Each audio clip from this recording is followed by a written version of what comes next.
Yeah, that's all.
and talk to Dennis about maybe having him join the committee, so he's here today. Good, that's great. Yeah, and, Good, happy to have you. We always need people to help understand what the problems are and try and figure out the solutions, so that's great, thanks. Okay, Wayne, you're gonna do that too? here to observe today. I was told that you guys are probably trying to, make things tougher on me, so I thought I should. What's that, a preemptive strike? Something like that. I did serve a number of hours with Bob on the Property and Grounds Committee for several years Yeah. pre-COVID. Yeah. And that committee never reconstituted. Love Cape May. I have 2 homes here that are a significant part of our retirement assets, and my dream is to retire here. So what happens in Cape May matters to me. But I'm really just here to listen and find out what this committee's about today. That's great. That's Thanks for fabulous. having me. Thanks for being here. All right, let's go to the agenda. I didn't even print it out. And I have to pardon these glasses I'm wearing. I found them in my car. They're lovely. Would you like to clean them? Well, no, I don't think they look any better cleaned. You're styling, Dan. Yeah, I'm styling. Okay, let's jump to item number 3. Now, Neil was going to be here, and at the last minute, he had a problem, family problem, not serious, but he couldn't get out of it. So let me review what he was going to talk about, and actually, I can... Thanks. And this really goes back to something that this committee has been dancing around for the last 2 years. And it really almost addresses the heart of the revenue problem that we have, or the revenue mission we have. Some people say we don't have a revenue problem, but, so we'll say the revenue mission. So what I tried to do with this is just make a brief 2-page overview about the issue of revenue and why it's important to this committee to study it as a separate issue. And if you think about the notion of revenue, you're really talking about analyzing both the costs that you have to meet and the sources of revenue you need to meet those costs. And I looked at the budgeting process of the city, and it's it's very much like every other municipality, because they're restricted in law to do a budgeting in an account-based format. And the principal purpose of an account-based format is to hold the municipality or the entity fiscally and fiduciarily responsible for what they do with the money. And it's clearly an account-based system, and I think we're all kind of familiar with what that is. As an alternative to that, there exists in the real world and in a lot of places in government a different kind of a budgeting system, which really has as its purpose to provide sound data for policy and planning decisions going forward. And that's, if you look at the literature of budgeting, and especially in the municipal sector, but budgeting anywhere, you see these 3 terms kicked around: program-based budgeting, activity-based budgeting, and driver-based budgeting. They all mean the same thing in terms of bookkeeping, and that is, how much does the service cost that you're providing with the revenue raising? And in an accounting-based system, it's spread out over individual and isolated account systems. This process is spread out over what the full cost is of any service.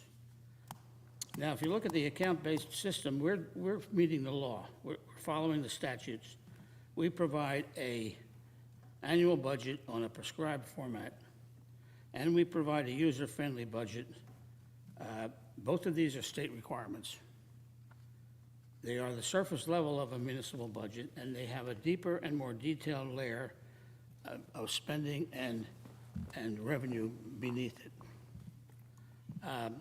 These are the 2 things you typically see in terms of accountability, transparency, public information. You see these 2 kinds of budgets put out because we're required to do that. Now, on this analysis, I put a link to each of the ones from Cape May for our adopted budget and our user-friendly budget. So, and that's a big, long address. So if you don't have this in a computer, You can find these on the city website. So this is what the state requires a municipality to do this. It requires nothing more than that. Planning does require, in my estimation anyway, planning does require a little bit of a different approach.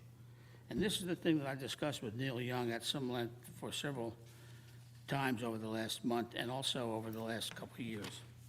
And it's this notion of trying to figure out a way to take the existing budget and reset it to a program-based format for the purposes of planning and allocation of resources and identification of costs.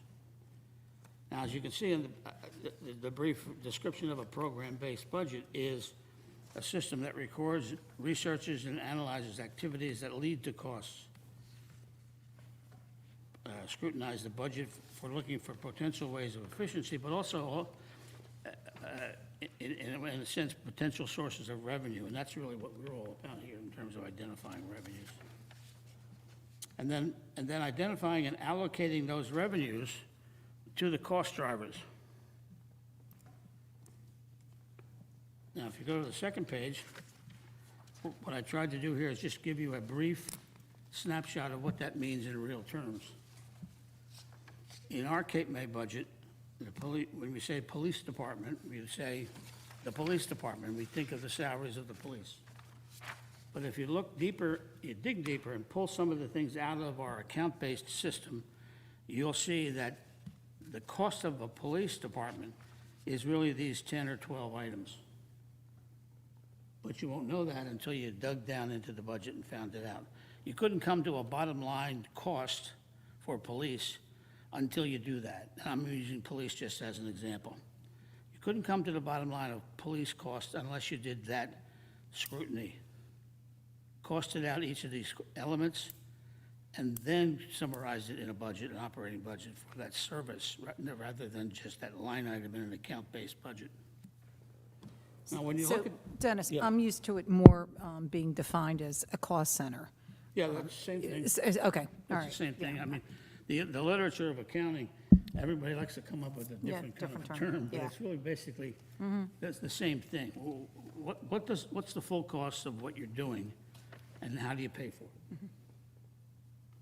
So we look just at the police department now, as you guys could all just sit here and in the next 5 minutes come up with a lot of other examples of how that could be analyzed.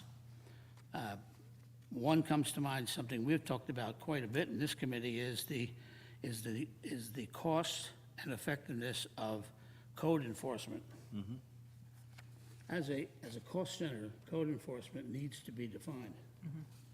Because it's in so many places, not just in the budget, but in the organization of the system we have. So that's another clear example of something that really has to happen. Public safety, generally speaking, includes police, but it also includes fire and EMS and the rest of that stuff as well. Now, we've gotten, as you know, we've gotten to a point over the years where we've done that to a certain degree. We've created, as a city, we've created 3 utilities, which basically are premised on the notion of cost recovery from a cost center. The beach, the MUA, and the tourism.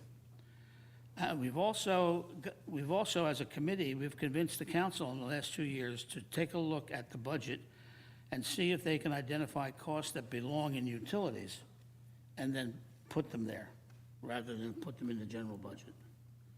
We've been able to, and that's going to come up again soon because they're starting their department head budget hearings. And by the way, I would encourage everybody, if they can, to free up some time in their schedules and attend the hearings they're going to have the week before Thanksgiving, which talk about the department head's budget with the city manager and with the CFO. So they'll be informative. But And just so, if I could, Yeah. then, so you're saying the department head hearings, those department heads do not have a all-inclusive budget that they're operating from?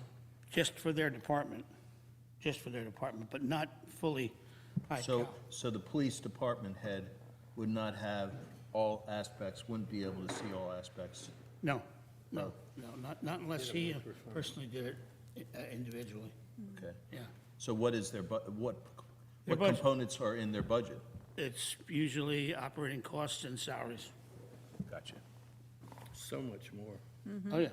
Yeah, look at it. It's almost frightening how sprinkled it is throughout the budget. And that's really the issue, because if we're searching for revenue sources, we want to do that as quickly as we can and as effectively, but we can't do that until we know exactly what we're having to pay for with the revenue. Well, and even And as. that, by the way, Right, yeah. that, by the way, is why we've always stalled as a committee when we talked about this whole business of fees and whether fees are appropriate and whether they should be raised. It's just, you can't, how can you really know what a fee should be? We know it's stale, but how can you know what it should be if you don't know what it's paying for? I agree. And if you don't, you can't know what it's paying for unless you do something like this. Now, so Cape May is better than most towns, but all towns simply do what they have to do under state law. They do. Well, and as a department head, you're really operating half-blind, because, you're sitting there thinking that your budget is only a very small component of this. yeah, sure. I mean- And it's not. I mean, and there are more costs. So, an effective administrative leader of a department, in all fairness, should have a full understanding of what the total costs are. Yeah. Because that's how they can manage to it most effectively. I mean, And a perfect example of that sort of operating in the dark mode, is this whole business of code enforcement. There are at least four separate departments that have some piece of code enforcement, and they never talk to each other.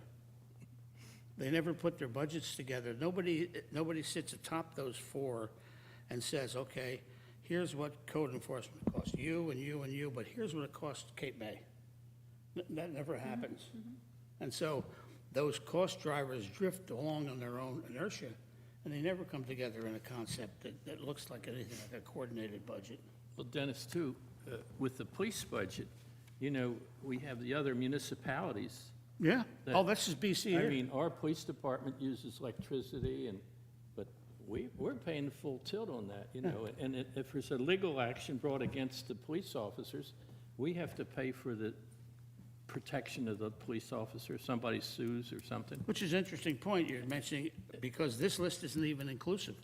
There's other things like, Yeah, insurance coverage and other things, yeah. Well, Operating when you get a costs. separate building, you're going to see it. And this You is won't see becoming- it so much here, but when they get into a separate building, West Cape May and Cape May Point should be paying fair share. pieces of that, and that really comes That's all back I'm to a saying. mission that the council's given this group, and that is to develop recommendations regarding the inter-community service agreements, which are expiring in 2025, and they'll be 10 years old, and they're stale. So the reimbursements, it's not just police, it's really, how I much, think that's where you see the biggest one, though. that's the biggest chunk of the budget, there's no as far question as- about that. As far as the, But beach services, like, for example, we worked hard to get the city to include the bathrooms on the beach as part of their budget, part of the beach utilities budget, and not part of the general fund budget. that's what it And that's the kind of interchange we're looking to do, because we want to put the right dollars in the right places. And we want the dollars to come from where that service comes. So what's the next step on this? Well, the next step, let me just finish a couple of things down here, and then we'll talk about the next step. So the implications of this notion of program-based budgeting, or whatever word you want to call it, I think of these four things, and I think we can, if we think about each of these four things, we can come up with ourselves with a lot of examples of where that's gonna work. We need to know, we need to be comfortable and secure in knowing where our revenue is coming from. That's a particular concern with this parking issue, because that's what generated the need for the joint study on parking. Because the city council took our recommendation to create a two-step process, to have the parking committee design a system and have the Mtrac identify revenues to fund that system. That's the way it should be working, and that's a good thing. But that provides a model for everything you want to do, that you're comfortable with where you're funding it from. You can't every year sit down in March and figure out how you're going to pay for the trolleys. You're going to be able to say, well, trolleys are going to be, this is the system we're going to use, and this is how we're going to pay for it, year in and year out. And whether it's a private sector provider or whether the city does the buses, that's immaterial. What should be material is how you fund it and how comfortable you are with how you fund it. So that's where we're going with that one. The next issue is that it gives a much more comfortable basis in which the city can plan to go forward. The master plan is a 10-year requirement. It contains a whole lot of stuff, and maybe I'm being a little glib here, but it contains a whole lot of stuff we should be doing, but nobody ever plans on ever doing. Because it's just, we're meeting the requirements, we have to plan every year, every 10 years, but then we use that to balance the legs of a table that isn't wobbly. Instead of actually going into the thing and saying, all right, here's what we say we need to do, how are we going to do this? Well, the first question that comes up is, how are we going to fund it? And so the question is, let's look at what we think we need to do, and let's design funding mechanisms to do it. That's basically what Mtrac's mission is. And here's the thing that really, I think this is one step removed from revenue, but it's an essential step you need to take, because you can't do anything about this new way of generating revenue until you organize yourself to be able to actually do that. And an organizational chart, an organizational structure needs to be examined so that it looks something like this. You can pass that around. We've talked about that before. Yep. The span of control of the township manager is too wide. It's too wide. It's almost doomed to failure only because it is so wide.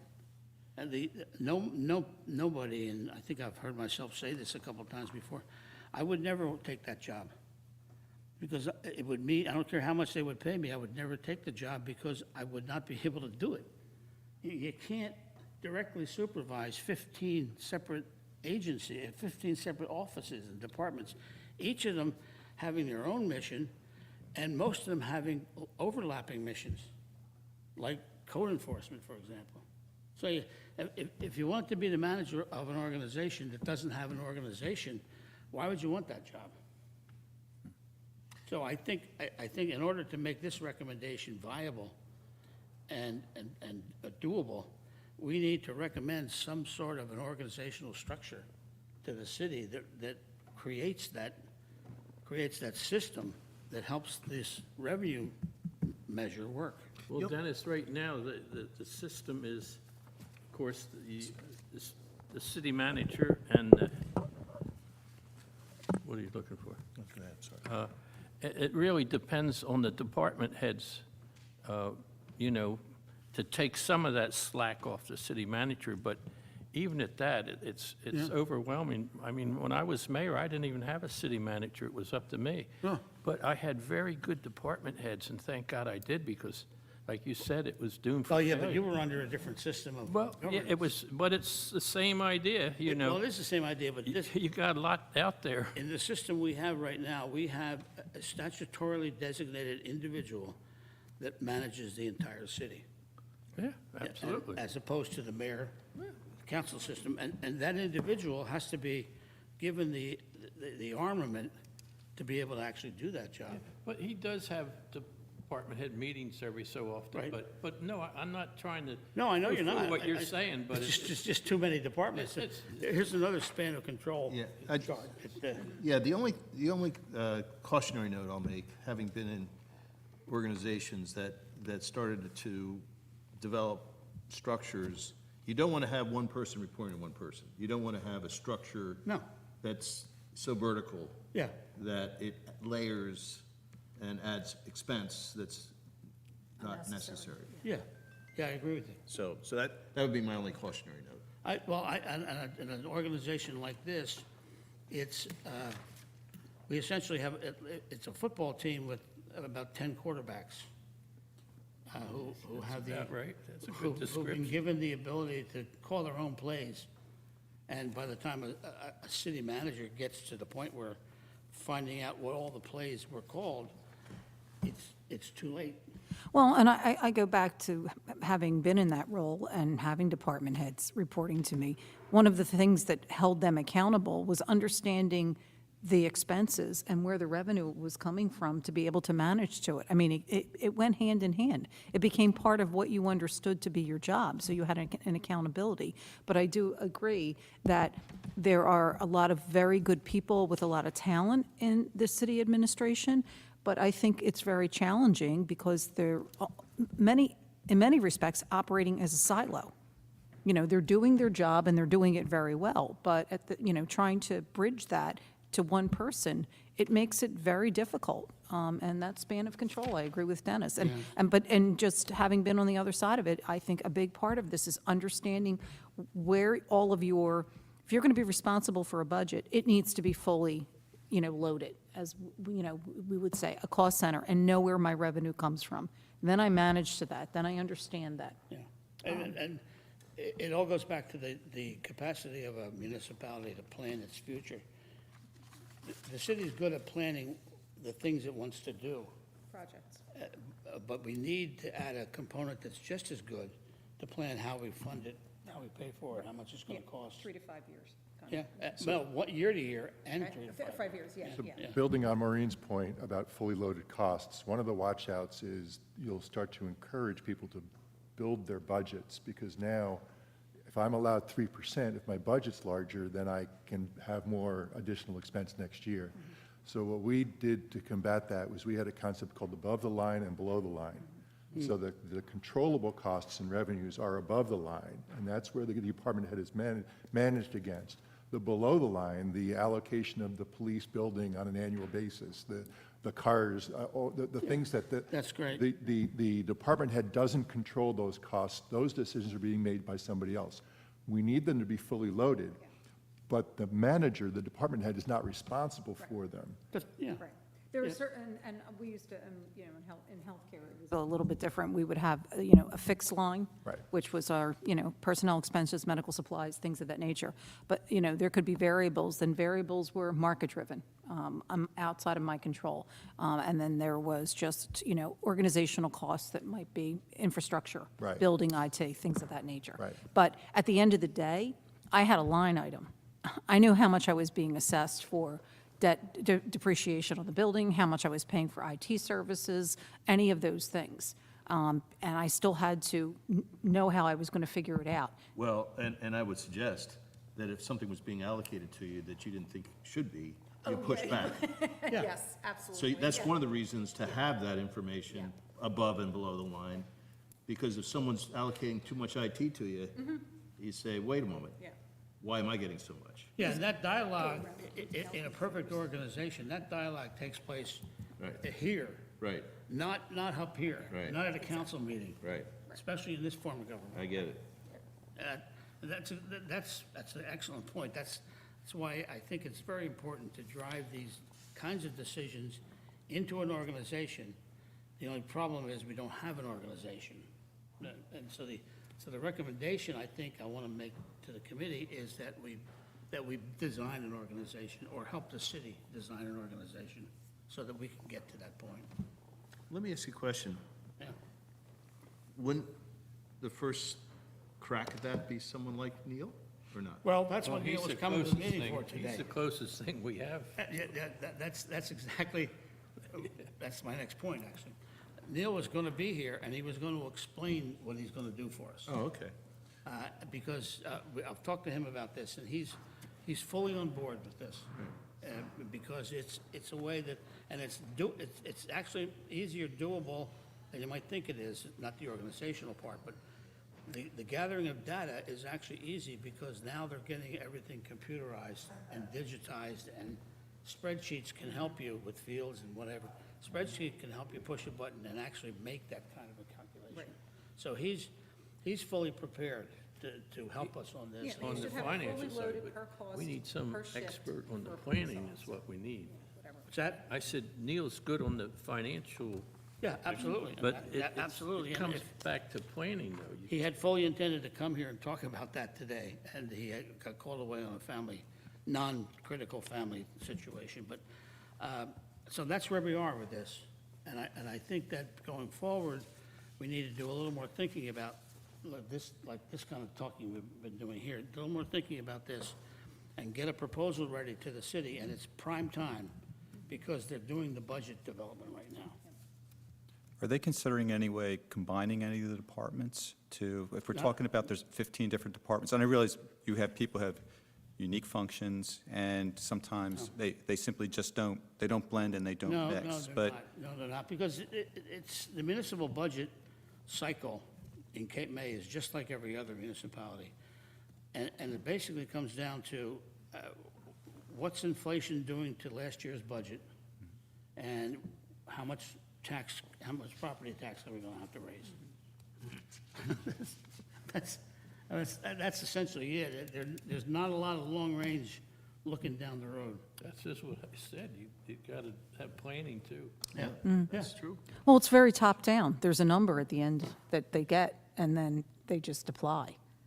And that's why a lot of it gets put into the general administrative fund. It's not a criticism, it's just, you know. I mean, if we all like this notion, this alternative suggestion as a committee, we still have time to make it publicly to the council. We just need to make sure we tighten it up and fill in the blanks and make some spreadsheets that look sensible, and some, Well, PowerPoints. I do think it's important, I mean, you've got Neil on board with the components and the ability to, you know, lay it out in that kind of fashion. I think it's also worthwhile, and you may have already done this, Dennis, to include just making Mike Vole and Lou aware that, you know, pursuing this, because it has implications as they're starting to have these meetings, which are happening, you know, a week and a half from now. yeah. And you don't want something getting out that might make people believe that, you know.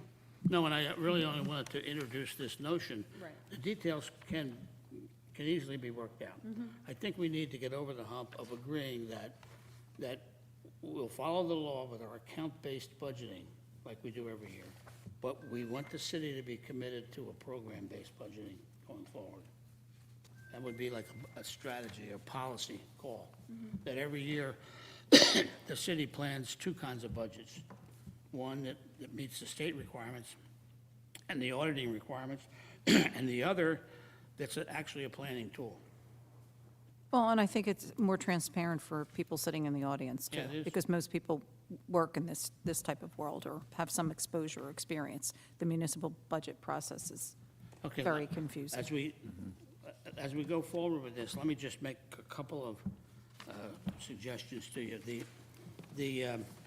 Just to get you more comfortable with this whole concept, I suggest you try and look at some of the state budget documents that are on the city website, and then if you look at the list of things that the police department actually spends money on, those sheets are part of the budget documents. It says sheet 15, that's on there as well. Would it make sense to take police as an example and try to Yeah, I mean. do that allocation just as a sample Yeah, I got kind that of a right. thing? Yeah. Yeah, we are. Well, and also it might be interesting, too, to see when we're doing it, what percentage of their overall budget that they should be looking at? Is What park- percentage are they looking at Yeah, and versus what?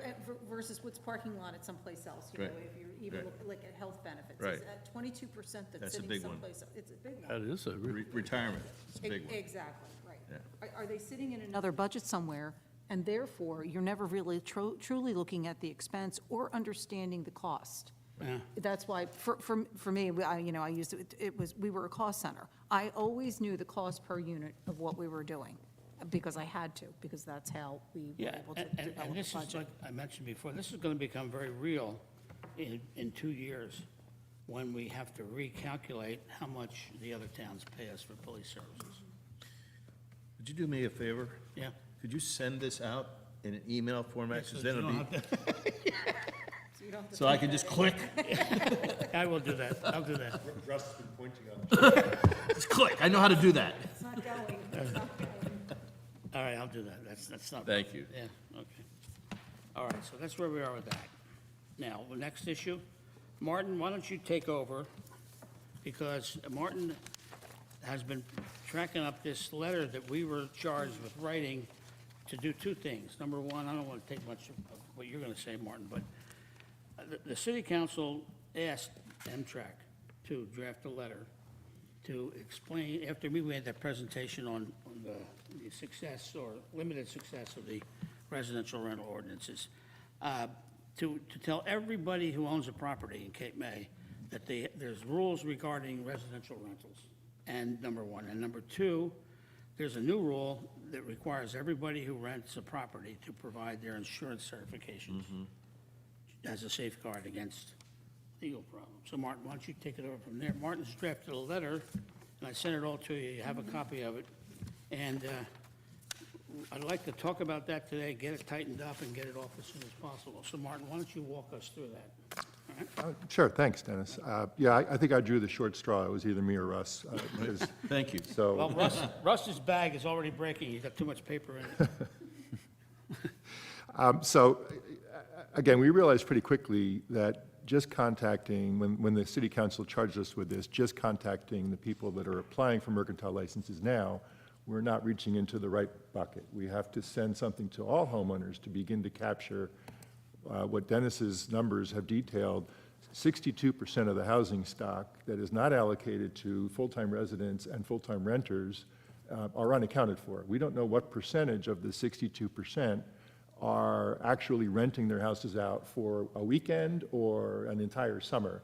And that 62% that's unaccounted for are not currently getting mercantile licenses. So that's the population we're trying to reach.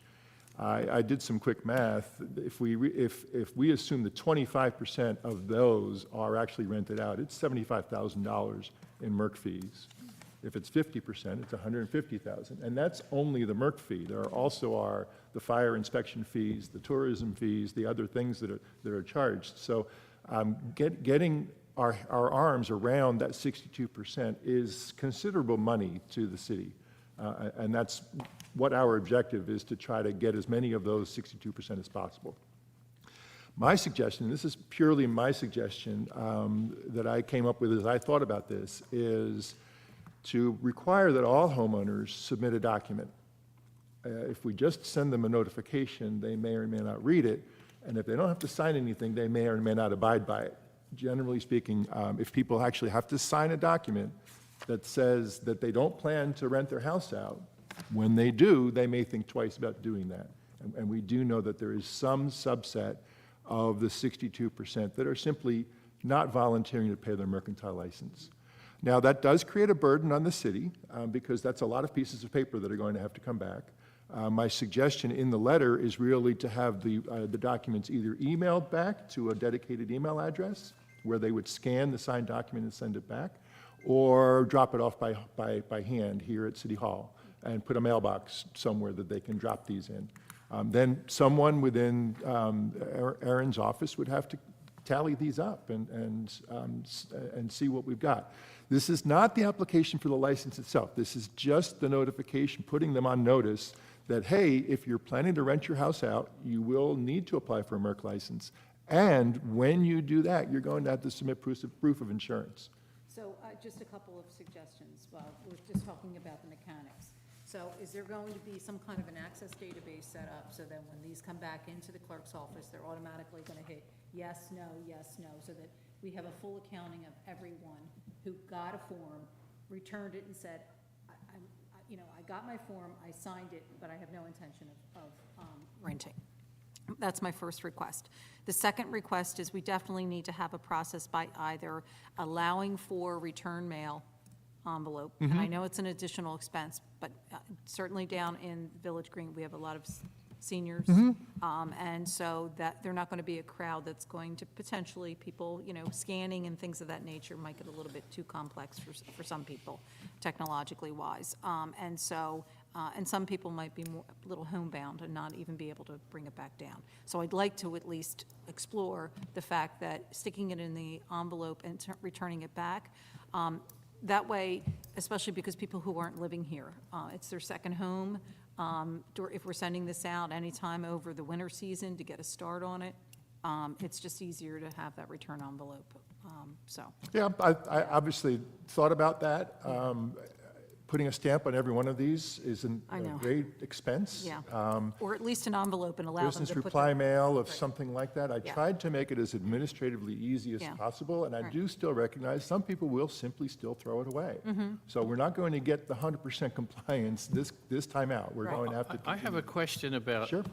Is this built into the ordinance where it's mandatory they do it?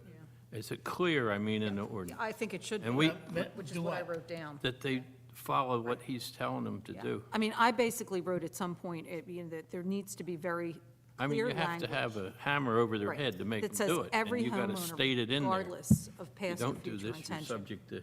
Right. So I believe the ordinance was passed in, I'm going to transpose the numbers, 1989 or 1998, one or the other. The Okay, se- it's been the around a second long part of time. that question that I'm Yep. referring to is, we may have the ordinance, but do these people know it? If you don't state it in the law, in the letter, then, you know, they're always going to say, oh, I didn't know.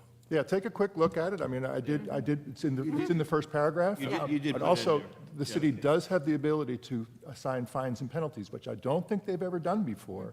But basically, where we're headed with this is to say it's time for the city to start. And we haven't determined what they are, right? There's fines and penalties. We No. just said that- Yeah, that it's- there could be fines If and you're talking penalties. about the residential rental ordinance, it does have fines and penalties in it. Yeah. Bob, what you're suggesting is if there's that certain language from the statute, include that in there and the Or statutory reference in reference the there. ordinance, maybe. Reference the order. Okay? Yeah. Yeah, Martin, I'm going to be very careful in what I say here, because drafting these kinds of things is not something that is easy. I had a couple just general Sure. recommendations. One, we got to shorten it. We just have to shorten it. People will not read this whole page and a half, I don't think. Two, if it's mandatory that everybody fill it out and return it, that should be stated once up front and once at the end. So that people know, and it's in bold, and it's in whatever you want to do to make sure that folks understand, because that's the most important thing, that the message that you're trying to get is that everybody has to do this, right? Each homeowner underlined in bold, must complete. I mean, otherwise it'll just. Yeah. I've got smallish things, you know, like, for instance, I do think in the opening paragraph, the safety issue is tied to the fire inspection, so we have to sort of indicate that in that first paragraph somehow, rather than, it's the mercantile license is not really tied to safety, it's the fire inspection, right? The fire inspection is triggered by the mercantile license. I understand that, but we only Relationally. mentioned. Yep. All I'm trying to say is that, we mentioned safety is a big issue, and that's tied. The other thing, in the end, or at least when I printed this out, the last paragraph on the first page, it's really short-term rentals, right? It's not Yeah. all rentals, Yeah, correct? correct. I believe the insurance requirement is all rentals. But the Mercantile. mercantile license is short-term rental. Right. So the question that I didn't have the answer to when I wrote this is, does someone that rents their house out full-time, are they required to have a mercantile I don't know. license? No. I don't think they are. No, not a mercantile, no, it's, So how is the city going to fulfill its responsibility to collect the insurance document if they're not responsible for a mercantile license? Can we, perhaps somewhere define short? I mean, less than? yeah, What's the that's less a than? reference to the Whatever. ordinance on residential rentals. Yeah. All right. I think there's going to have to be something that stipulates that. But, and then language that says, but it does not negate your responsibility to acquire. The other thing is, if there's over 3 units, rental units, that's covered by the state. For liability. Well, For inspections. Can you expand on that a little bit? What's covered by the state? if you have 3 or more rental units, like I have 3 apartments on Lafayette Street, We just got notified actually yesterday, or maybe it was today, had a phone call, that the guy wants to set up to come inspect from the state, Oh, okay. okay? Yeah, they're full-time rentals, though. Yeah, Yeah. full-time, year-round. And there's a different set of rules for Yep. I just thrown that out to you, so. And then the last thing, I mean, by the way, thank you for doing this, because it is a labor of love, is the form itself. Have you thought about the form? Because hopefully that's not too complex. It's, For no, it would people- very, it's a check the For box. people that Absolutely. are, Yep. like myself. Yeah. I'm a vacant, as they like to Yep. call me here, but I don't rent.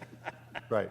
I didn't go through the exercise of designing the form yet, Yeah. because I didn't know whether we as a committee were supportive of the concept of everybody signing. I hope I hope it's short and sweet. Yeah, Yep. and I would be in favor of having everyone do it.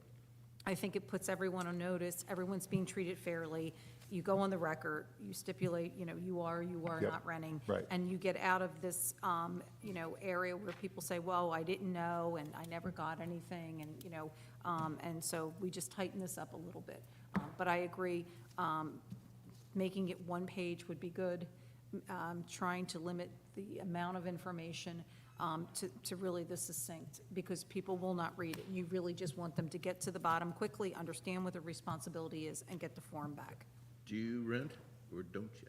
Yeah, basically, at the very beginning. I do have a sense that the council will not want to be heavy-handed on this just yet. Yeah. Yeah. Okay, and so it's a delicate balance. And so you may between- not even want to put in language there about fines and penalties, because that'll come at a later time, and it's already in the ordinance. So you may just want to take this to very much, we are Yep. really trying to get, a clear understanding of the world in which, the community lives, and how many of these are rental properties or not. And I do think that the point of fairness to all. I think Oh, that's yeah. it. I think It's that's- huge. yeah. I think that's a very important point. Yeah. And the safety, which is why I say the fire inspection that is triggered by the mercantile license. Anyone that I Both of talk, those, safety and fairness, people can relate to. anyone that I talk to that rents and pays the Merc license is not happy about the fact that there are so many people that don't pay their Merc. Absolutely. And maybe you just bullet point those two. This is being done for two reasons: fairness to, everyone in the community who is participating in these types of programs, and also to ensure safety of visitors, and. Yeah, Okay, I'll- I think you, I'll get it down to one page. Now, I just had a comment on logistics. I think we need to find out when the next city mailing is going out, whether it's a water bill or Yeah. a tax bill, and get this document to a size where it could be included in that, so we save some postage. And maybe if we could even put the form at the bottom so they could just tear it off. If there was a way to get the letter at the top and the form at the bottom, rather than two Yeah. separate pieces of paper, one 8x11 folded in there, that would be good. And on an ancillary note, we discussed this a little bit last time. I'm going to reach out to some real estate agents to come to our next meeting, which will be December, to discuss their Good. participation. this is ridiculous, Yeah. right? I mean, when's the last meeting? When is the last meeting that? Yeah, right. We'll deal with that in another way. Okay. Any other comments about? No, but thank Just, you. but yes, thank you, but just one comment on this. Do you want to send this around to us to look in between meetings? Yeah, so we yeah. Sure. can get some, Yeah, that way actually, we're. Yep. So we. I'm glad you yeah, mentioned yeah, that. Okay. Since you've all decided to get lazy on me and have one meeting a month, Ross, And listen, I think the fact that we have a meeting that's on the schedule in advance is a wonderful thing. Not to say you can't have emergency meetings, by the way. I know, thank you. So would you do a recut and send it to everybody? Yes, I'll also go visit the city clerk's office. I know Erin is out, but I'll, And she will be out, she's going right, now. right. To find out more about the logistics, Yeah. setting up a dedicated mailbox, and then I'll talk with them about business reply mail and envelopes and things like that. Emily is. Emily Yep. will be good. Yeah, Right. and even if we can just send it out with the next, whatever the mailing is going to be. Yeah. The tax. I mean, water and tax I didn't assessment. receive the water notice, so that mailing list was not complete. Okay, Yeah, I So but I think it's a good idea that maybe the tax bill or is a better, or the water bill is the better way. Yeah. Because it reaches Tax everyone. bills, They only go out once a year, though, I think, but they have a clip-on coupon. Oh, yeah. Yep. Yeah. Well, the water bill is quarterly. goes out Yep, quarterly. but that's a card, isn't it? It's not a. No, it actually comes in an envelope now. Yeah, It used to be a just a card, card. yeah, but when we just got that one, so we wouldn't get the next one for the October, November, December, sometime in January. Timing of that might be really perfect, you know? January is a good target. Yeah. Yeah, so that might be, worth, Okay, let's go on to the next item. The low-speed vehicle ordinance. You got a redrafted copy of that, and it pretty much captures everything that we had talked about. In fact, it does capture everything we talked about. Since our last meeting, I went to the parking committee. I discussed this with them. They fully support it. They're on board with the whole thing. So is the next step to take this to council? Yeah, I got myself put on the council agenda for Tuesday night. Okay. Going to make a presentation of this on Tuesday night, so that's where we are on that one. Any comments, thoughts, questions? So then this would be, if adopted, this would be in effect for 2023? Right, yeah, absolutely. so Dennis, I apologize for this, but when I read this, and please correct me, under the findings, Yeah, it's saying that it's unlawful to lease or rent motor scooters, motorbikes, motorized bicycles. That's the only question I had. Or motorcycles within the city? It doesn't look like this has ever been well, here's, taken off the books, or, no, that's, you're right. It okay, is still all the right. law. Okay, all right. It's, And does it's, everybody know what the word moribund means? yeah. He's dead. We need something like because that. I don't know these new. Nobody does it in town. Okay, all Now, right, because nobody does it because it's not permitted. right, okay, all right. And then under number. Now, but sorry. to comment that, it's still a problem for us, because while the city doesn't let anybody do it in the city, we can't control what happens for people outside the city. Well, that was kind of my point, because in reading it, even though you can't operate as a, leasing of them, they're still present on the streets. Right. Okay? And then under number 5 and 6, it sort of goes back to number 1. You've got businesses that are bringing in, Yeah, well, golf carts and. Okay, that's when we discussed the issue, we decided to chisel out low-speed vehicles and make it by itself. Okay, all right. Number one. Number Right. two. And also the bicycle commission decided that, right? Yeah, that. and Oh, that's okay. what the All right. Bicycle Thank you. Commission Okay. decided All right. that as well. Okay. But the reason they did it is because 2019, Murphy signed a law that basically removed all requirements for the ownership, operation, or licensing of motor scooters, motorbikes, and motorized bicycles. Oh, okay, So all right. it was one of these. It died a natural green death. Initiatives, and so what, you basically, it's open season with electric bikes. So motorized bicycle does not mean an electric bike? No. Okay. How about the Segways? Because Segways are all over the streets. Segways, you're not permitted to use. Yes or no? Segway. That's an ordinance that's still in the books. I won't, Well, I Excuse think me? it's- those, not in the traditional sense. Yeah, That's different. That's a motorized scooter. Stand Yeah. on it. yeah. It's just like vertical. Yeah, you stand on And a you're platform standing with on two top big of two wheels. platforms. I don't know, this is, Right. Well, this is, I put those findings in there to show basically the history of the city's approach to these kinds of things. No, understood, yeah. In 1997, it was horrible. This is the language used in that ordinance, nuisance, distraction, and peaceful enjoyment, but noise, and the whole thing. I just didn't want any of that in the city. And they thought at that point, I would assume that if we don't let people rent them, they're never going to be used. Right. And that's not true. Right. The Segway, same thing. They said, Segways, look at the language of that ordinance. It's pretty draconian. Segways on any public street, highway, sidewalk, or any other public property. You can't have a Segway. And Russ sees. well, all I can tell you is that Some people call those scooters Segways. I think it's all definition. Right. So maybe you want to say Segways, not scooters or something, I don't know. Because there are a bunch of them. And are you sure? So nobody right now today is renting motor scooters, motorbikes, As a motorized business, bicycles? as a place, as There a is one. business. That's the distinction, that's what. There as a- is one. I thought there was. I thought Congress Hall did. Yes, there is. Congress Hall I does. thought Congress Hall did. Oh, They don't do scooters, they do electric bikes. They do electric bikes, but aren't those included in this ordinance? No, The old ordinance, I mean, the electric. the old ordinance is included in the, yeah. Okay, well, does it make any sense to at least indicate that electric bikes and scooters are not included or are okay?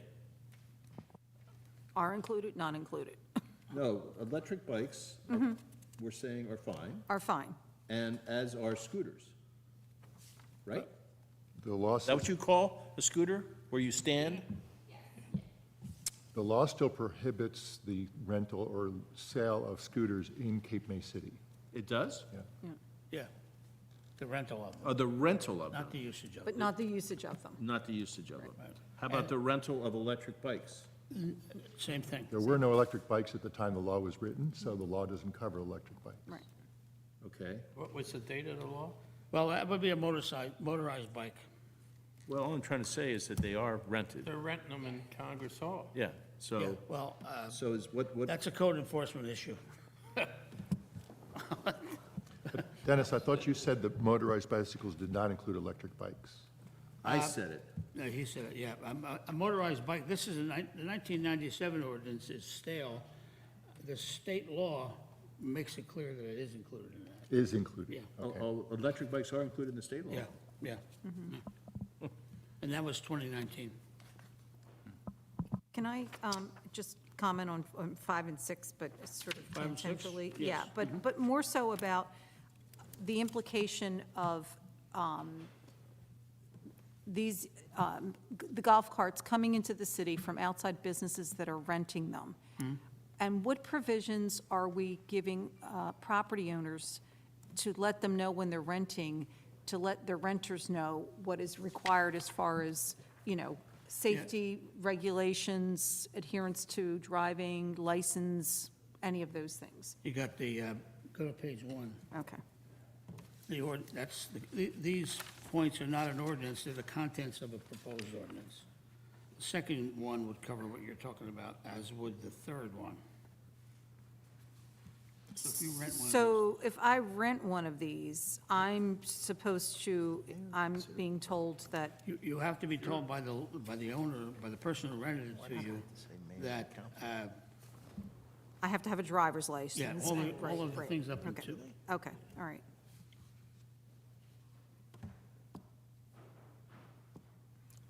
The group that's tough to get at are the people that bring their own scooters into the city. meetings. Well, that's, Ceremonial. that's covered in point number, what is it? Number 5, 1, 2, 3, 4, 5. Right. 5, right. The fifth one down. If They you bring won't- your own scooter into town, then all you need to do is come to the city hall and get a resident license. So how will we let them know? And by the way, this came up in the meeting the other day with the parking people. West Cape May and Cape May Point, people can drive into the Cape May and use their vehicle, but they have to get a decal. Because this is not limited, it's written that way on purpose. It's not limited to people who are residents of Cape May. Any individual who owns or operates for his personal use within the city of Cape May. So you could live anywhere, but if you bring your cart into town, we'd like a decal on it. So how will notice be provided of that requirement to homeowners? That's a good question. I don't know. And it wouldn't just be Cape May City homeowners, it would have to be. Well, actually, you could do it, but in public release. You could send that to the mayor, the council and mayor of those two towns, Upper Township too. Lower Township.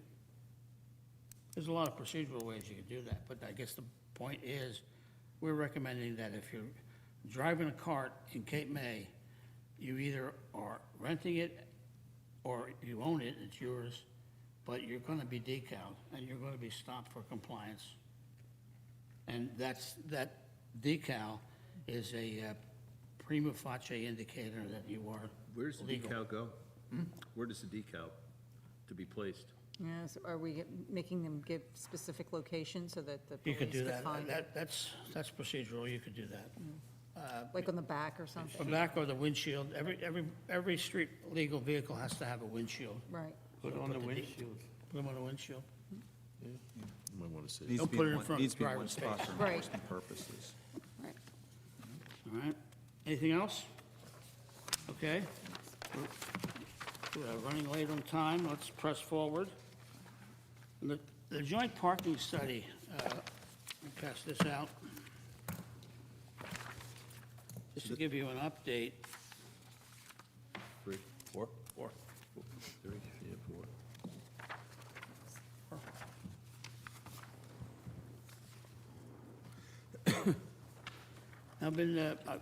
Has anybody watched the parking committee on the, I have, yes. yeah. Why don't you give us a sense of what your reaction is to their discussions? The most recent meeting last week, or recently, routes are being designed, expanded routes are being designed for the jitneys.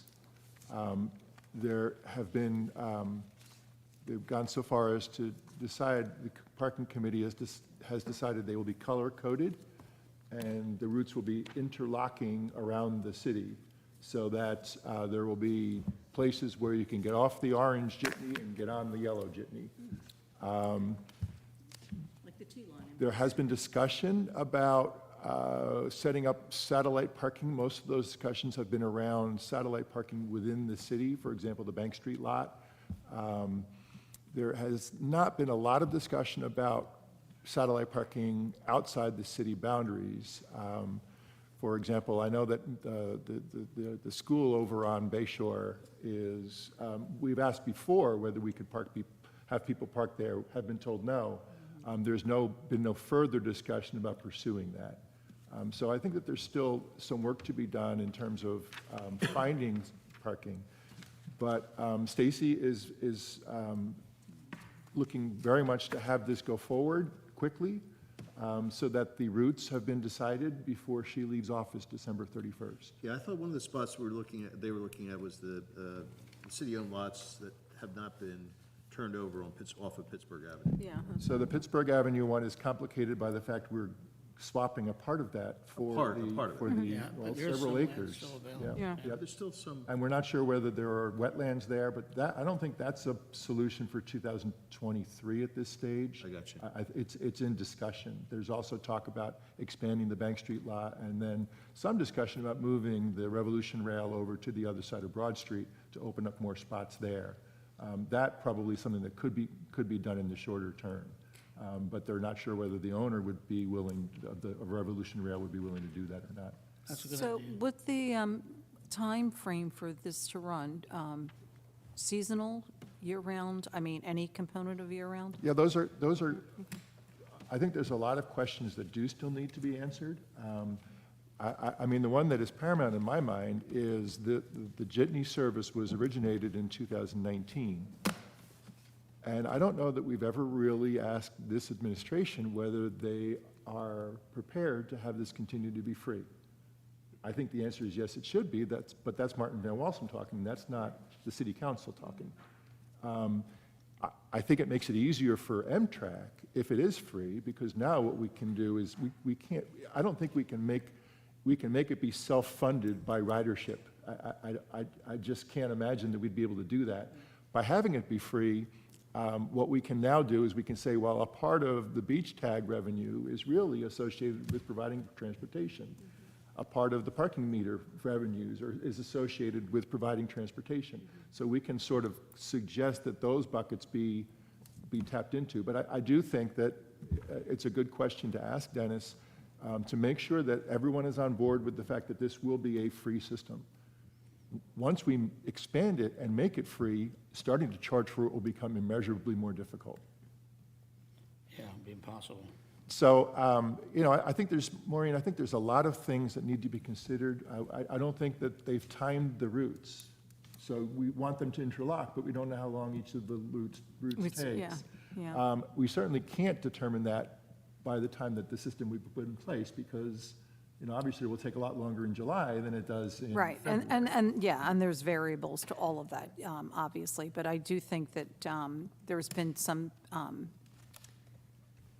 people have expressed to me that they would like to see something at least available throughout the year for those residents who do live here, who could maybe get something, and not recognizing that not all 4 routes would need to run or necessarily would be, have the capacity to, need it. But people who do live here would like to have some option to be able to, get downtown to the Acme or something else, and not necessarily, or get to a friend's house, to be honest, or, the new community center. MPAC has been focusing mostly on the rental, the transient marketplace, and the visitors to the daily visitors from other cities and from the campgrounds.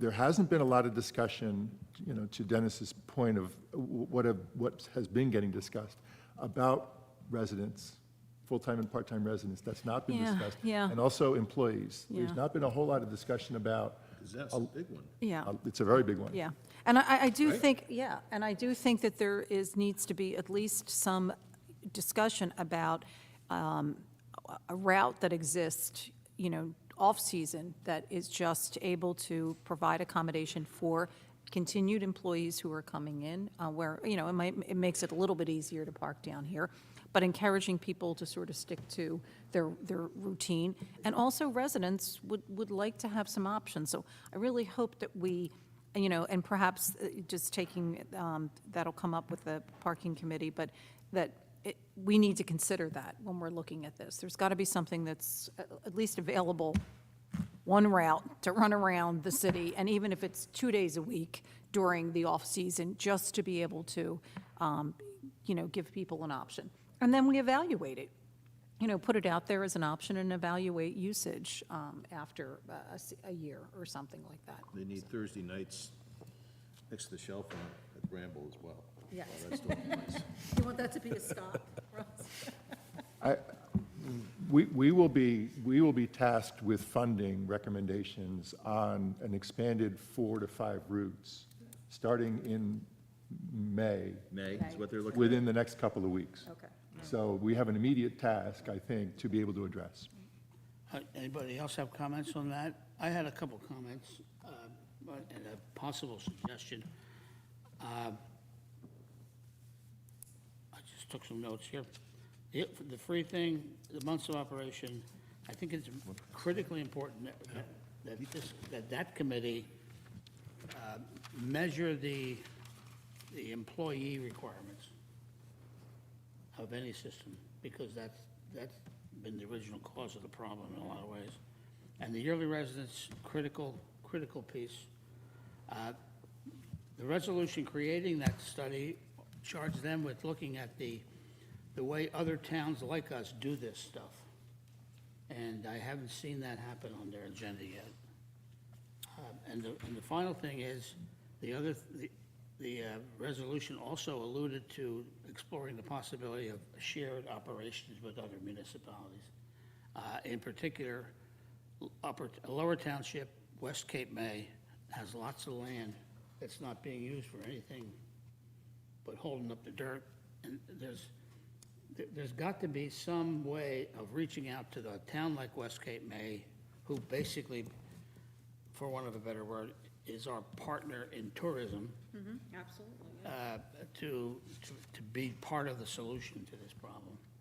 And I think that there would be use for, people in West Cape May also, both, visitors as well as, residents there. So, I mean, I do think that it's important. There are certain things, and one of the things that I've said, especially when it comes to things like tourism and speed limits, I view this as the Cape Island community. It's just not Cape May. It's Cape May, West Cape May, and Cape May Point for certain things. And in this case, I would agree. So I'm throwing something out on the table. Would you like this committee to draft a memo to the chair of that committee to say, these are the issues based on our understanding of the problems and the resolution. Here are some of the ideas that we think you ought to be addressing before we make a final recommendation. Do you think that's a good idea? Because right now, they're only looking at the city of Cape May proper, is that correct? Yeah. My And understanding. we're only looking at routes with color codings and that sort of thing. There's been discussion about using things other than the jitneys, but really the focus right now is on the jitneys, on the jitney schedule for What? 2023. Oh, I thought they were also looking at potentially using carts. They are. There's been some conversation about it. Where they're getting more serious about is wanting to go to city council with a recommendation for the jitney routes for 2023. The jitney routes, and only using jitney for those routes. And I believe that there was an article in Star and Wave that they might intend to do that for the December meeting, or Yeah, did anyone else read that? Their target was the end of the year. Okay. Like Martin said, Stacy said she Hey, wanted there's a to. lot to this. There is a There's an lot awful lot to that. Yeah, to get that done by the They're end of the gonna year. get it together. yeah, that was my concern too, actually. Never get it together. There's so many unanswered questions. We may have to write that memo. What do you think about a memo? Do you want to do it or not? Yeah, sure. So I'll the memo draft would it. include such things as what? Well, such things as cooperating arrangements with other towns. Are they considering both the employee and resident Yeah, I mean, factors? Just to put it out there to them so that we don't want, in all fairness to them come back with a product and then people, are critical of it and they say that we weren't Just necessarily reaching aware. out to, I mean, I don't know whether the full year-round population, actually, I don't know where they live, but I think the Village Green is probably a big place where a lot of people live year-round. How about a meeting with the Village Green Civic Association? to She's the talk- president. Not for long, but I yeah. don't know what- I may be.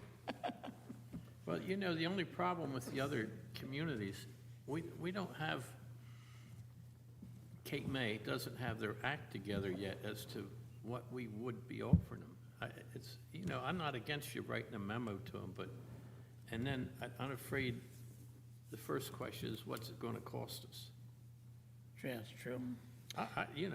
It don't hurt anything to write the memo, but I'll tell you, Plus there's a lot to this. It's not. Yeah, and see, It's not easy. that was my concern about writing the memo too, and that is that if this issue gets pushed through to a time frame that dead ends on January 31st, there's so many things that have never been discussed. There are going to be problems implementing a plan like this, and so is it better to have something done by the 31st, or is it better to have something done that's comprehensive and defensible? I don't think we never said we needed this on the 31st of December. We said that. I can't, it's just not the routes, it's the education, how you're going to develop these routes and signage and, we talked about a lot of this stuff, Yeah. but it's like, It's falling short of a comprehensive plan, yeah. which is what the ordinance of it. But it will get a lot more complex if you start adding in West Cape May and Lower Township. Yeah, but see, yeah, that's what true. I'm saying. We but don't that have may- our That may ducks be in order. that may be the solution to the problem. You mean in terms of off-site parking? Yeah, effectiveness, because this goes back, I think, did I pass this out already? Do you have one of these? Yeah, we did, yeah. This goes back to the prior issue, which is not a shuttle system, it's a parking problem. Right. And this resolution, take a look at this over the next couple of weeks or days, because this is one of the reasons why. And I we think, have a Dennis, your park. point about trying to look at West Cape May and Lower Township has more to do with discouraging people from driving into Cape May and having issues with parking because they're coming over here for day trips, especially during the season. I think Right. that's, but one of, my approach to, things like this is sometimes we may not be able to achieve everything in the first year out. And we might be better saying that, something more comprehensive, including our neighboring communities, is part of the two-year plan. And the one-year plan has this. I don't even know what the one-year plan is because I'm not on the parking committee yet. But I think that in looking at it, not to say that it would be the end-all and be-all, because I don't know that you can necessarily come up with a very robust system of routes, and, months of operation and, origin and parking and color-coded and everything else in education, perhaps in a 4 to 5 month period, and find the funding for it. I think it'll be very. Yeah, because right. I'm most concerned with our role in this, which is, we Yeah. gotta figure out a way to fund it. Exactly, And- right. So I think, not to, quell this, but I think that them presenting the plan is fine. It's a starting point. It shouldn't necessarily be the end point, because it may be next season, we're still operating with, more than we had before, but not necessarily where we want to be long-term, Like a phase 1, phase 2, phase 3. Exactly. All right, let me do this. I'll draft a memo like that and pass it around. Yeah. See if everybody likes it. Yeah, because I agree with, I agree with Marie. I think you have to think of this as in phases. Yeah, I really do. right. And Only 2? in phases, Phases, yeah. Because I think the other piece of this will be funding also. And whether or not in a second phase, if we're who knows, more maybe, robust. maybe as part of the phases, the shared services we have with West Cape May and Cape May Point come into it. You never know. Well, and is there other funding available? Well, Is there state funding? I mean, for, offering transportation systems and decreasing the amount of congestion and, there's opportunities to take a look at, and I think that it would be short-sighted for us to try and pigeonhole ourselves into, let's come up with something now, knowing we have the time frame that has to be achieved because of the season, which is the primary driver. But maybe we can have something that says, we're going to get there, but it's, not where we want to be ultimately. Yeah. So, I'm just going to throw this out. Would it be helpful if we had when I was involved in the politics, we used to have like a work session, a real work session where the whole council came together with the whole Mtrac or the whole parking committee and sat down and hashed out, do we really know what this is sort of a new council, what they're expecting? You know what I mean? Yeah. I don't know whether it's worth it or not, but Like a one-issue focus session. yeah, that's it. The work sessions were one focus as to what's everybody thinking. I don't know whether it's worth it or not. Well, there was a Seems to me like we got little pieces, floating out there, and we got to get everybody. There was a statement made at one of the parking committee meetings that the parking committee is not aware of what the city's goal is. interesting. and Stacy wasn't able to answer that? I don't know whether Stacy was at that meeting or not, Oh, but I think that's a part of the issue is, what are you trying to solve? we need a 5-year goal. We need to know where we need to be 3 years from now, and then we need to know where we have to be 1 year from now. Yeah, fair point. And I do think, in all fairness, saying to them, when people have something in their mind, they're looking at what exists. It was the jitney service. And what they're trying to do is improve upon it. But there may be something totally different that someone else is thinking at the end of the day that they want or expect out of this. But in all fairness to the people sitting there, they're coming from a point of, okay, we saw the jitney and that didn't work well. The routes weren't good, they didn't cross over, it wasn't well advertised. We need to so they're starting from, okay, let's fix that problem. That's, unfortunately, that's human nature. Let's fix all of the things that were wrong with that. And to the other extent, what we're saying is, no, don't even think about that and start afresh. That's a big ask. And the other parameter that gets thrown in on an annual basis is, late in the process, how much money can we pull together to fund a jitney? And then the jitney service becomes controlled by how much money you can get your Yeah, hands it's a The Band-Aid at the budgets are end. coming on. up. The budget's And the budget's sorry. are down, right. And the cost of running 4 routes is going to be twice the cost of running Right, 2 routes, right. plus all the Right. signage and Right. the advertising materials. Right. Here's another parameter, sustainability. From year to year, what can you expect Right. from that service? Another parameter is whether the city should run it or whether a contractor should run it. Right. Because I'll tell you now, there's people coming onto the council who are very much against the notion of a city-funded service, because everybody remembers what a disaster recycling has been. The city went into the recycling game thinking it's going to pay for itself, and it never paid for itself. It's costing us, everybody, a lot of money. And so that experience is a precursor to caution about running your own transportation system. Owning the jitneys, Yeah.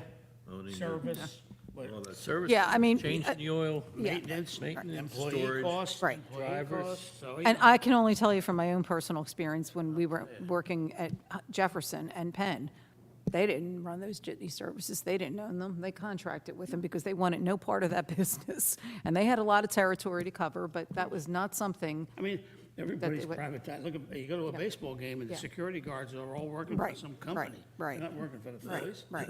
Just But know, if- if but it's if- if it's a private company, it means from a revenue perspective, Mtrac will have to be coming up with additional, Yeah.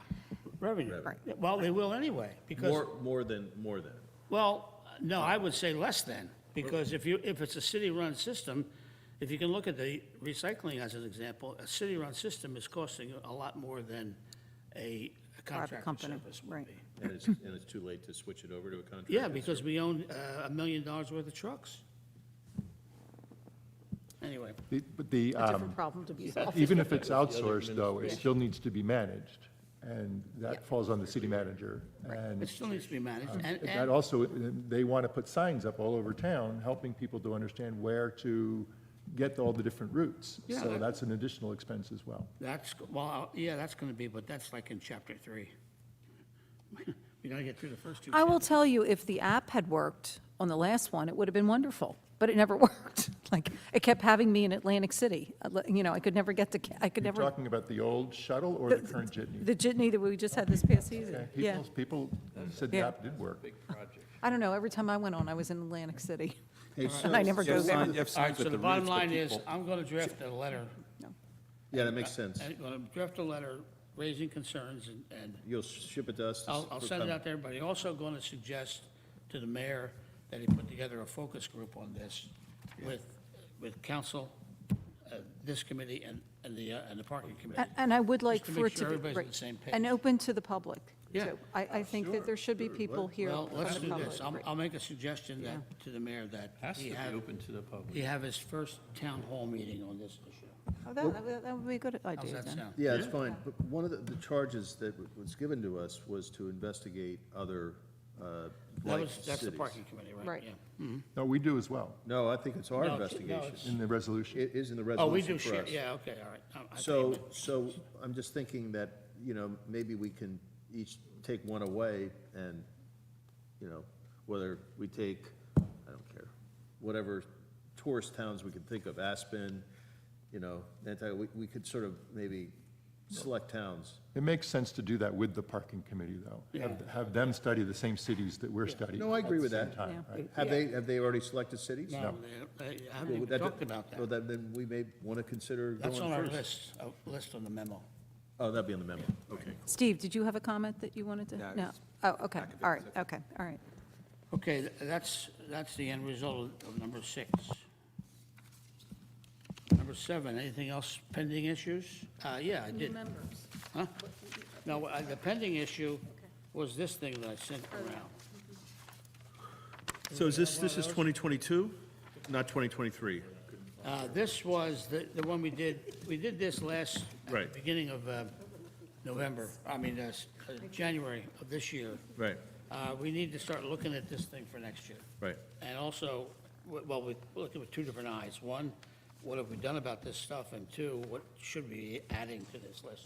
Can I just ask for our new members, just to give them, what black means, what red means, Den? Because, Yeah, red means we've done it, and we're monitoring it. Black means we haven't done much about it. One of the things on this list was this issue. And since we're going to be adding members to the committee, hopefully with some financial experience, this would be a good task for somebody who likes to get involved.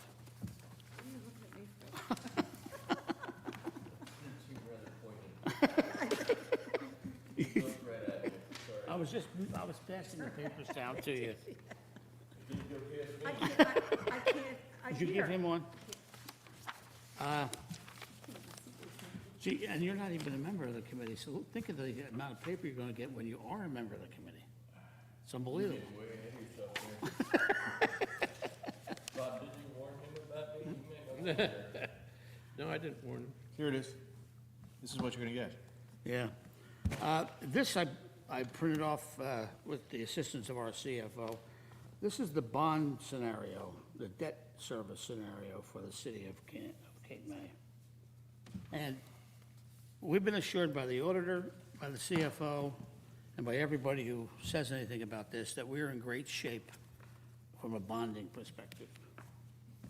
And I don't know how much, I don't know how much you like Ronald Reagan, but he did say, trust but verify. So I think it's beholden to this committee as a revenue committee to examine the state of the bonding scenario in town, just to make sure we are okay with that. So is there anybody who'd be interested in taking that on as a project? Don't all jump at once. I'll be happy to. I'm a CPA, I can deal with numbers. You are? Yeah. Oh, yeah, I mean, that's right, you are CP, yeah. All right, good. We have two significant bond issues coming up, the seawall and the desal. Right. Desal has to be self-funded by the utility, correct? No, not correct. These sales funded, I don't I think, thought it was a separate It's a entity. water department. Yeah. Yeah, but doesn't the city underwrite that to, Yeah, they do, Yeah. sure, they have to. Okay. Yeah. Currently, it is under. this, by the way, that goes with that paper. All right, okay. And the seawall, they don't have the cost of that yet.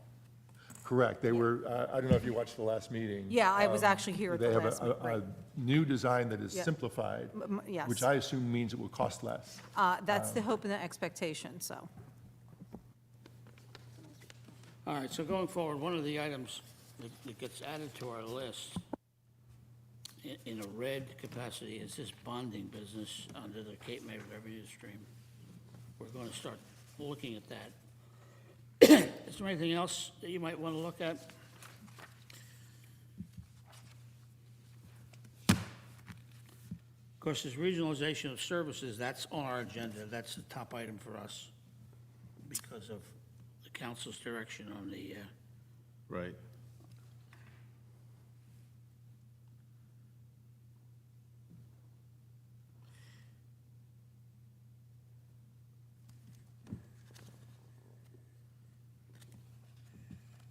Well,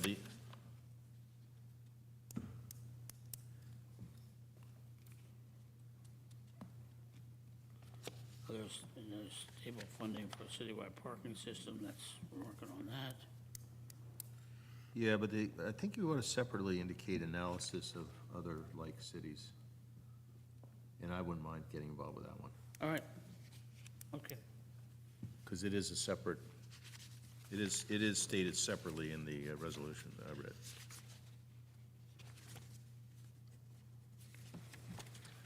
Dennis, I don't know that we're going to have another meeting before the proposal is made on the Jitney's to council.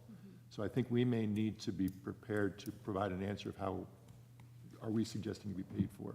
Well, I think, Dennis, you got to call Bonnie, she's Yeah. the chairman of the park, and tell her that we all feel it's just a little too fast here. We're just, Right. you know, Yeah, in a nice way. I mean, and we got to get together and massage this thing a little bit. okay, I'll call her. Yeah. I think we can be supportive of Phase Right. 1, which is developing a 2023 Jitney schedule. Right.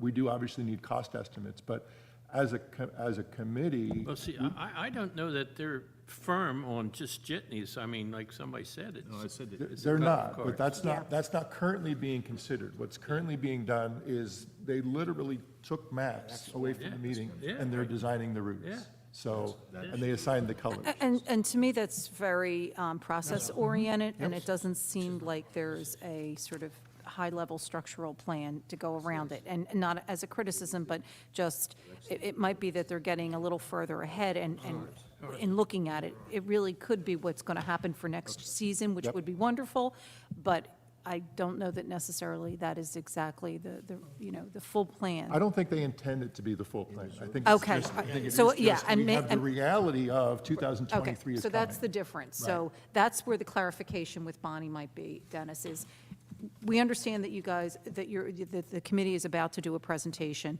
Just give us a sense of what really that presentation is going to entail. And you may very well hear back, it's really for us to get a starting point of a more robust jitney service for 2023, recognizing that it may not be, an entire citywide transportation program. Yeah. I don't want to put words in your mouth, but I get it might be, yeah. No, And if they're making a presentation, how's it being paid for? And are they using an outside service? And are they, See, I don't know that they're necessarily have gotten that far. Well, they're counting on our committee to come up with the money. I get it, but Not gonna happen between it's now a and. little bit, anyway, in my view, you Yeah. gotta they're sort of tied together, aren't they? Oh, yeah. They are, Russ, but I think in fairness to them, it was purposely disjointed so that they could work just strictly on their piece, and then we were going to work on our piece. But I think we're recognizing that at some point, Yeah, it's all got to It come has to together, come together. or you're not going to get anything. Yeah. out in the road. I'll call Bonnie, and then also write the memo. Is this yours? And that's yours, you're gonna send this out to us, so we Yeah, I will send that out to you to make sure that you don't have to can click. get writer's cramp on it. Is Just there- housekeeping, new Yeah, members, right. do you have to present it to council? Yeah, I'm going to recommend people who want to be on the committee, and anybody else who wants to be on the committee is good. I'm also going to recommend to the mayor that when he reorganizes the council, that Mtrac be reorganized with respect to membership, everybody. All right? Because I do think we need someone Yeah, from the well, real estate industry yeah. as part of this Yeah, committee. yeah. It's a huge missing piece in my The judgment. real estate community or the Chamber of Commerce, they absolutely have, we have to hear that voice. We haven't heard that voice in a year and a half, and it's not right. If we're gonna have representation, I don't like the idea of representing a tribe to come to the meeting. I'd rather have people who understand what process is and are interested in contributing, and that would be my original goal.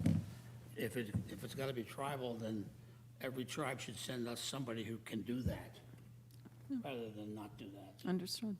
So, I don't wanna sound overly cryptic, but you know what I mean. And Dennis, we'll need another council liaison too. Stacy, Yeah, we will. I'm going to recommend that somebody from the committee, I don't know who, Are we adjourned? I will say this, though, this committee is like snake bitten, because every time we get people who participate and contribute, they go on immediately to something else, and then we have to, It says it's a great launching pad. It's a launching pad. well, you can look, Number 2. you can also look at it this way, you can look at it that the people who are still here are not doing anything. There you go.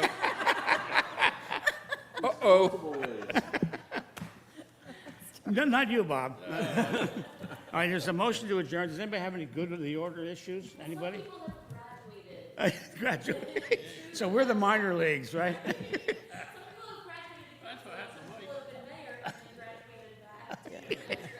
They've been sent to summer school.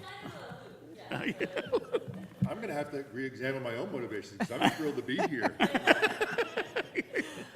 Meeting adjourned. See, that's your Second problem, that. Mark. That's a big problem you got. You're aiming too low. You should be running for Congress. All right, anybody else? Nobody else? Motion to adjourn? Motion to adjourn. So, okay, we adjourn.